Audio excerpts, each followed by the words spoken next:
informatics to help ourselves work with a sustainable environment.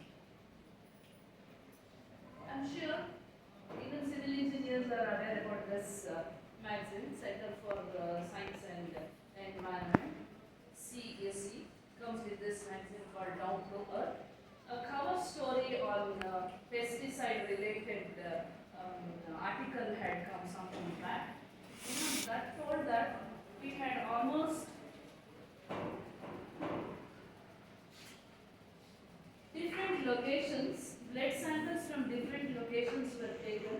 20 different blood samples from different locations of Punjab were analyzed, and surprisingly, these were the different data collected, analyzed with regard to OP and OC. OP is organophosphates, OP is organochloride, pesticide. Altogether, total this many Ng of pesticides were seen in the blood, and not just the total number, we also had different types of pesticides in the blood. This is really a shocking and horrific news.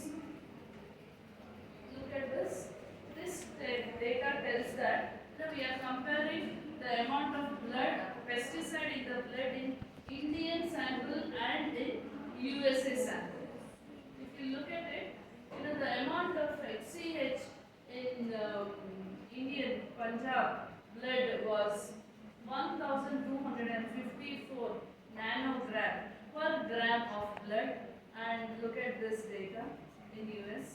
So this speaks so much about how much of blood is contaminated with different pesticides. And then not just that, we also saw magazine, journal from Elsevier titled Science of the Total Environment in 2017, which also reported that serum levels of organochloric pesticides in blood donors, donors also had lot of pesticide, and that was another survey. We also heard about pesticides contamination seen in diabetic patients. All this is pressing issue. And then a study which provided a combined assessment of different multiple classes of pesticide in blood. This also came up just last year, 24. Not just that, we also had textbooks, books which came up talking about pesticide contamination in blood samples, running around hundreds of pages. Last this April 2025, Nature 2 reported under the title Human Plasma Protein Bindings of Neonicotinoid, that's a class of pesticide, insecticide, and its metabolites again reported in blood. Very recently, BBC also, December 1st, BBC came up with this question. I have high levels of forever chemicals, that is pesticide in my blood. What can I do about it? This was the question raised.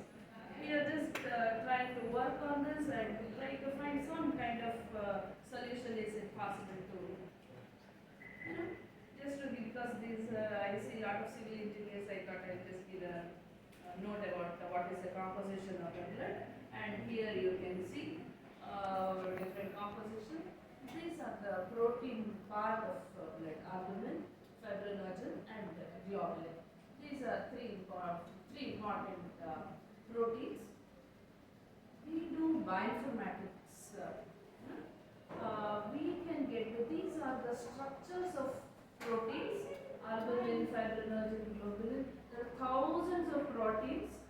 All these proteins are purified, crystallized, and the structure is obtained. Okay, and they are all deposited in web pages, NCBI web page. So we have borrowed this, downloaded the structure of different proteins, 4 proteins, and this is the tools which we have used. Downloading ligand, that is our pesticide. We use PubChem, and then for our proteins we use RCBS. These are all very common biologists use. We work on Discovery Studio to purify and prepare our protein to help in our studies. This is Pyrex, another web page, to ensure the ligand which we are trying to work on is purified, and then work on docking, see how proteins will bind to pesticide, and analyze the different amino acids which they bind, look into the results and the analysis part. This is how the web page of different tools looks like. And just giving you a few seconds to understand what is this ABCD. We have 20 different amino acids, and each of them are represented by an alphabet. Proteins are made up of amino acids. Amino acids are the building blocks of protein. One protein is made up of 100 different types of amino acids. The difference between one protein to another protein is how the arrangement of amino acids are. So this is how the arrangement of amino acid in albumin is. If you look into the next protein, this is fibrinogen. Here, these many around 156 amino acids are arranged one next to each other, and when they are aligned in line, they look like this, but they have secondary, tertiary and quaternary structure. You just give them loose, they just make a structure and they fold in such a way that they perform certain set of function.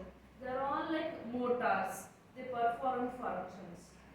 So this is the amino acid sequence of hemoglobin, which is a very important component carrying oxygen and doing a lot of work. And in our studies, series of studies we did, these are the 9 different organochlorine pesticides commonly used across the globe. And this is the common OP, which is used across the globe, that is the 3D structure and 2D structure of that. So what we do is, we take the protein, we take the pesticide and dock it. Okay, when we dock, this is the pesticide and this is the protein part of it. Here is a better version for you to understand. This is the pesticide and this is the amino acid which is connected to the pesticide. Okay. So each pesticide will have a different structure as each protein has. When you dock them, different amino acids will get connected, bind to different proteins. So what we did was, we wanted to check what are the amino acids. For example, this is about albumin. We have taken protein albumin and different pesticides we throw and see how it binds, which amino acid binds to what pesticide. DDT, it is with lysine and leucine.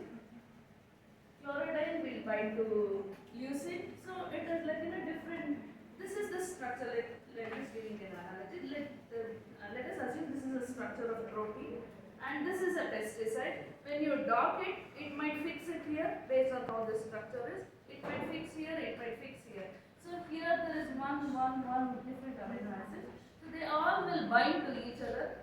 And what makes them? What is the binding energy which fixes them? Decides what is the kind of toxicity, what is the kind of bioaccumulation, biomagnification it would result.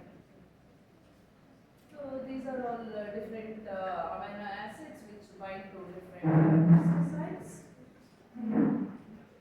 Yeah, 4 different types of. This is the binding energy with which the amino acids get bound to DDT. Minus tells that they are strong. Higher the value in minus tells they are more strong. So once they bind, they will not leave that molecule. It is hard for the molecule to escape from the clutches of pesticides. This is the binding energy of different globulin protein. So with all the data, we thought we will look into what happens to this pesticide, whether they will really cause toxicity, will they address biomagnification, will they account to bioaccumulation, because as this molecule moves from trophic level to higher trophic level, if accumulation is there, it causes a lot of serious problem. These are the equations which are available in literature. We worked on these equations and we found that, toxicity index of DDT is extremely high with globulin, with albumin, with fibrinogen and with hemoglobin. You can see DDT is having a very high toxicity index. Talking about bioaccumulation, again this didn't come as a surprise. DDT is also having high bioaccumulation index. Not to wonder that it is banned in some of the countries. In India, it is banned for agricultural practice, but for public health, it is still in use.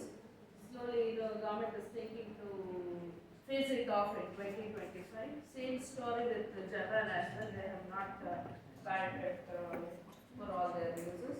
This is biomagnification index. Again, DDT is a race. So looking into all this work, we can decide that proteins are like reservoirs. They